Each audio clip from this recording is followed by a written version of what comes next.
Hello, and welcome to the first episode of Freedom Lifestyle PH podcast. So, my name is Verniel Cutar, and this is the very first episode, as I mentioned earlier. And everything needs to start somewhere, right?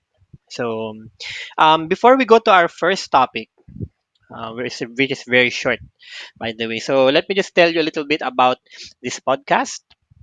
So, the name of the podcast is Freedom Lifestyle PH. And ang pinaka-purpose talaga nitong podcast na ito is to help empower Filipinos, not just here in the Philippines, but even Filipinos who are living in other countries. So even though, let's say for example, if you're living in the US, iba na ang economy doon, iba na yun ang landscape ng financial landscape doon. um, you can still use the same principles. It doesn't change. So let me tell you a little bit about myself. My name is Verniel Cutar, and I'm 38 years old, if I need to mention that. So, and my passion is trying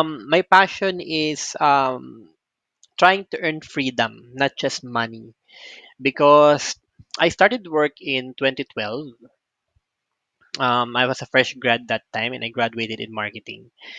And then during that time, nagkaroon ako ng realizations kasi when I started working in Makati in a marketing firm, sa simula sobrang ano ko eh, sobrang excited, sobrang saya ko na andun ako. But then, as the years rolled by, parang hindi mo mahanap yung tunay na meaning, yung tunay na fulfillment, and dun sa office life na tinatawag sa career or 9 to 5 job.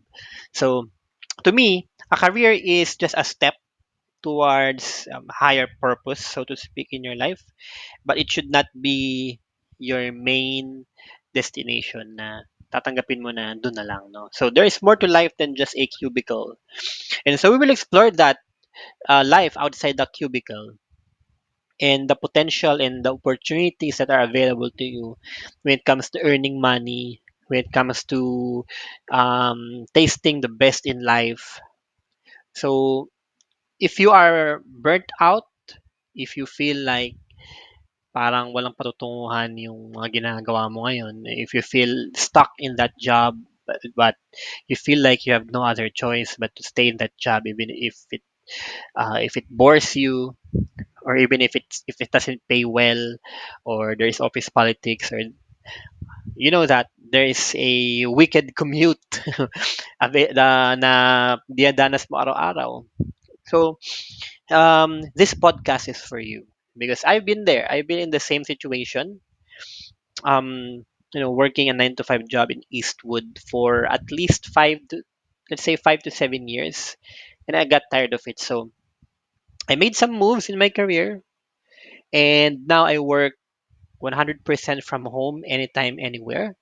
I still work, but this time I have more flexibility, I have more freedom when it comes to who I work with, what kind of work I do, and when and how I want to do them.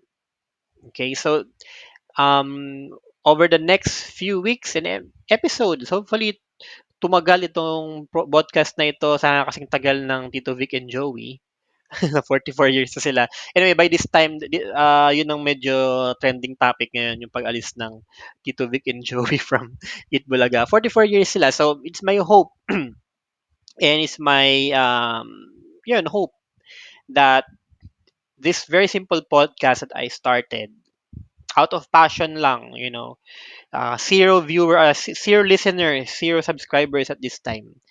But I hope and pray that it will reach something or reach someone out there na kagaya ko rin who loves freedom more than money. Okay, because life is not just about getting rich. It's about, having enough freedom, enough time, and enough opportunity to do those things that you actually love.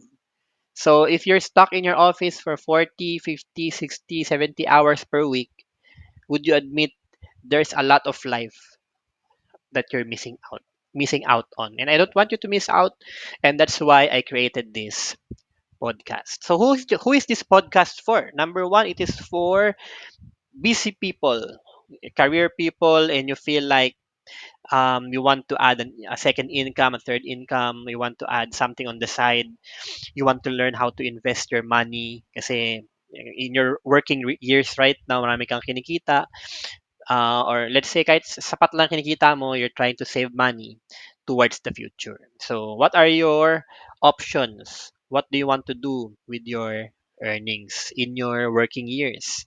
Okay, if you are an entrepreneur, meaning you're not a working type of person in an office, but you've started a business, you've started a flower shop, or siguro meron kang internet cafe, meron kang online business, or you have a private practice, or you're a gym coach, a personal fitness coach ka, or something like that, or a freelance mental health professional, freelance writer.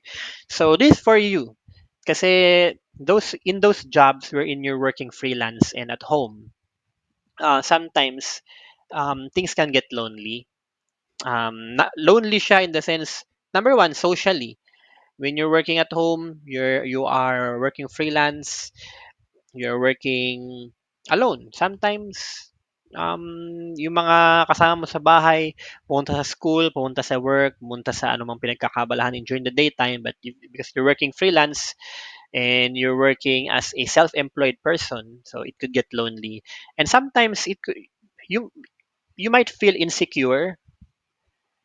I mean, not really insecure, but meaning you feel like you lack security in the financial aspect because, yes, you're earning money, you're getting paid. Let's say you're getting paid to massage people, or you're getting paid as a barber. Pero feeling mo wala kang benefits na nakuha, wala kang HMO or things like that, wala kang holiday pays. So this podcast would still cater to those people because I've been self-employed as well for the longest time. Kaya ano pa ba? Kung aspiring investor ka, you want to learn how to invest, stock market, ano pa ba, real estate, or you want to invest in yourself and become an influencer or an author, you want to invest in a business or things like that. You want to level up your entrepreneurial side, this is for you as well. And if you also want to tap into the power of the internet to earn money, you want to be a content writer, you want to be a freelance web developer, you want to be an influencer, and you just know that there's something in the internet that could make you rich, but you just don't know what it is.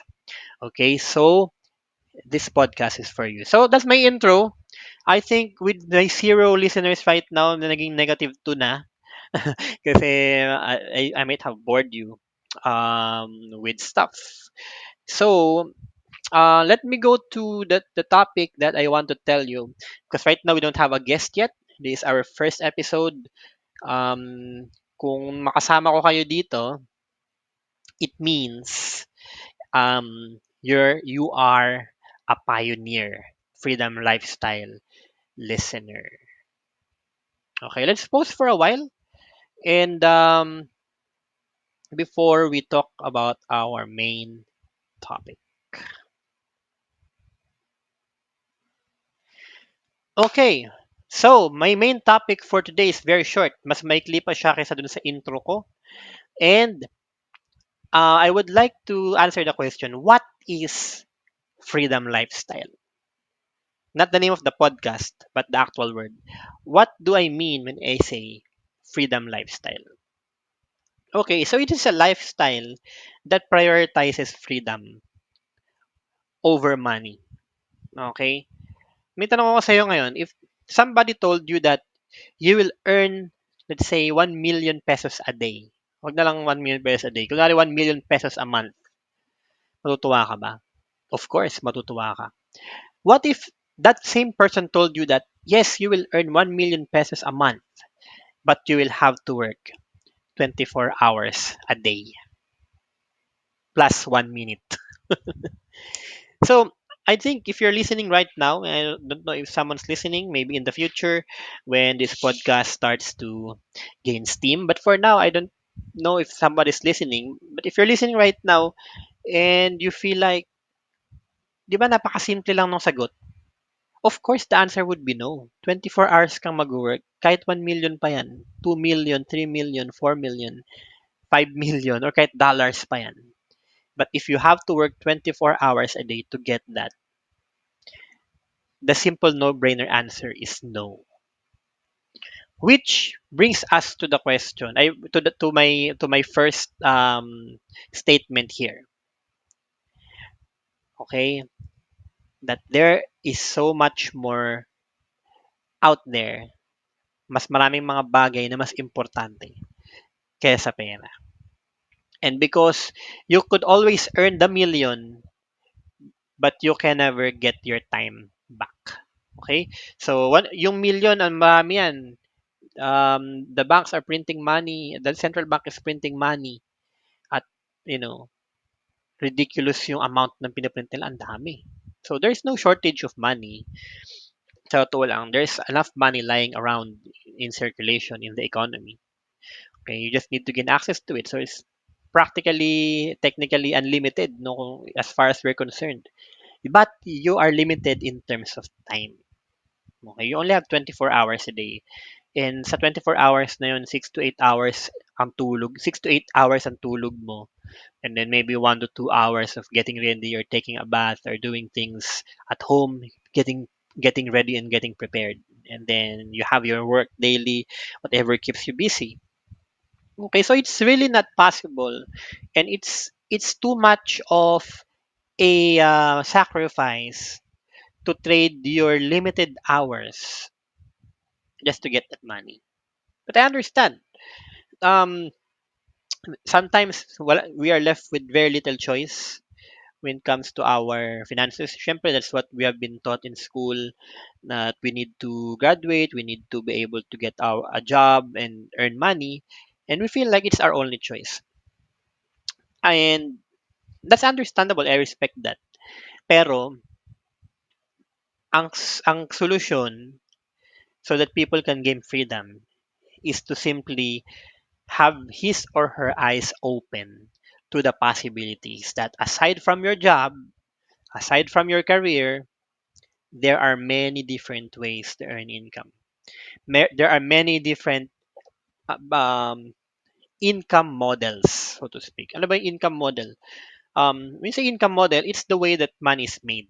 So in a job, the income model is I work X amount of hours a day, or X amount of hours or days in a month, and then based on that, based on the time that I delivered, I get paid a specific amount of money.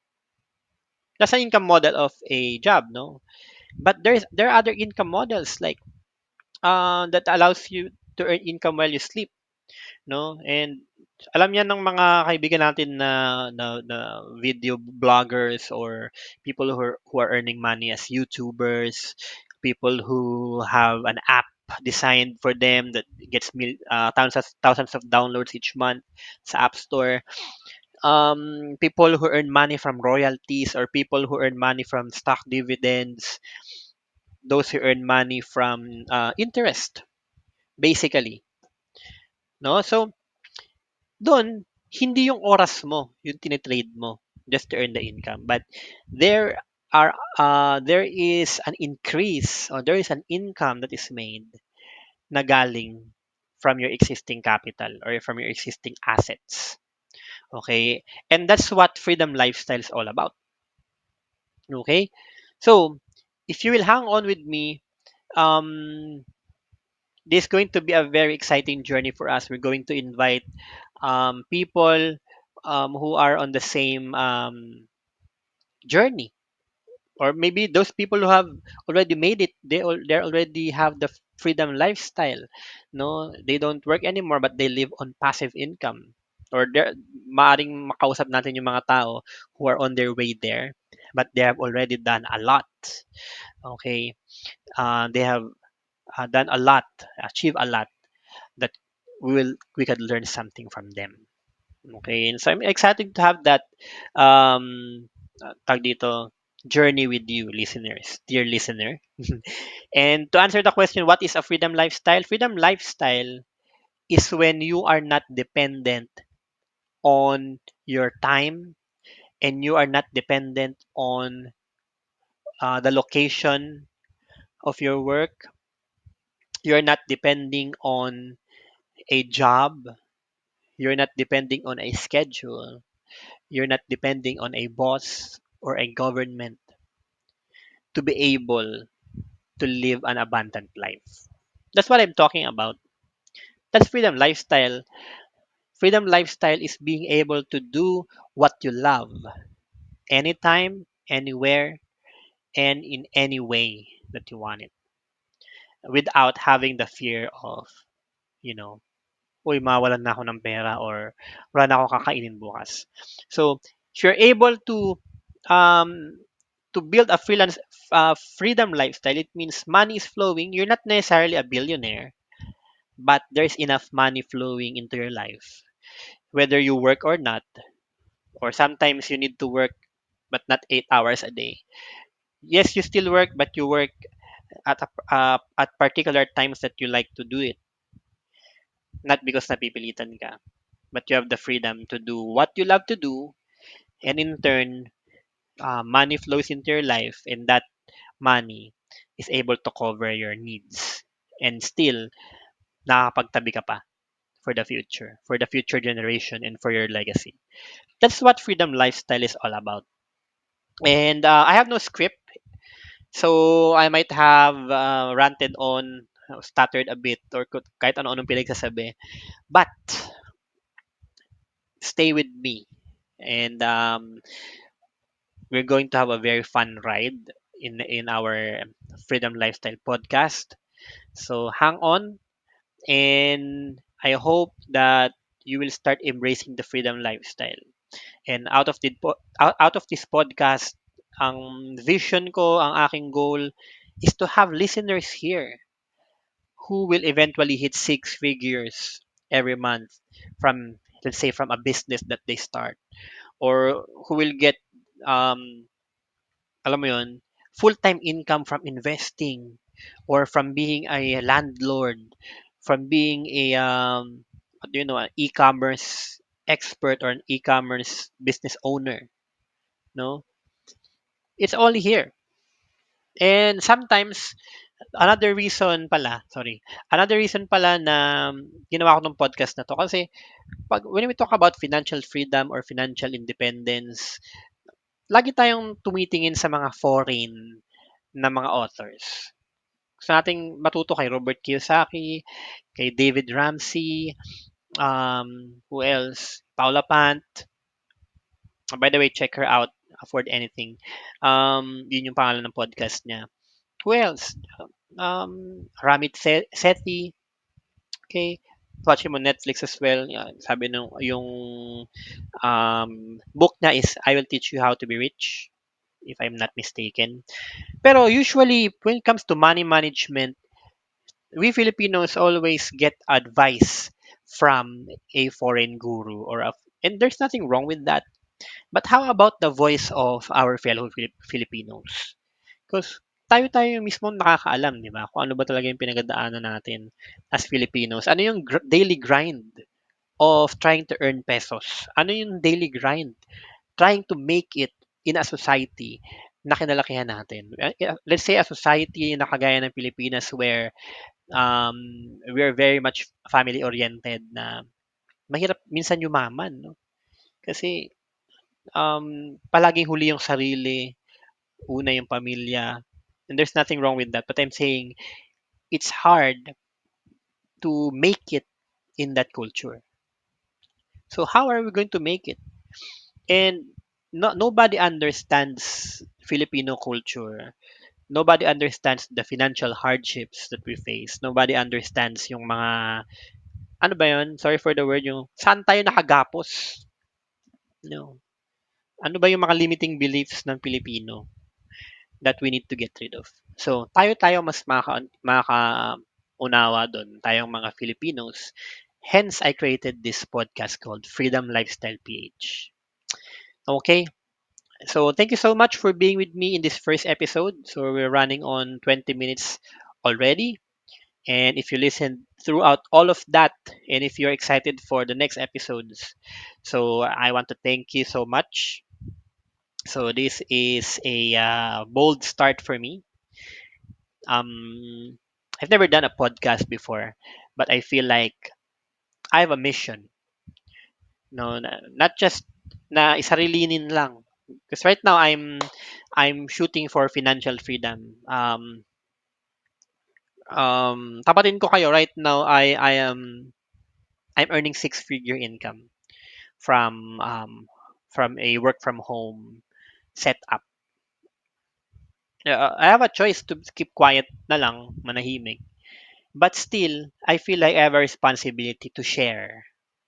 And also, by creating this platform called Freedom Lifestyle PH, hopefully I would get to meet other people who have done so much better than I did. People who earn millions every month. People who are an expert in a field that I don't know about, and we will want to have them as guests in this show.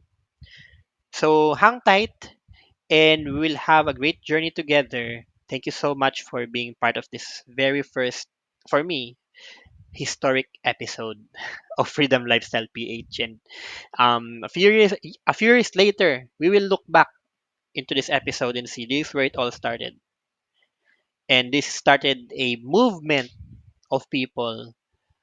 Um, Sorry for the word woke, who are woke when it comes to financial freedom, earning money, investing, freelancing, you name it. Thank you so much, and I'll see you in the next episode of Freedom Lifestyle. Happy weekend!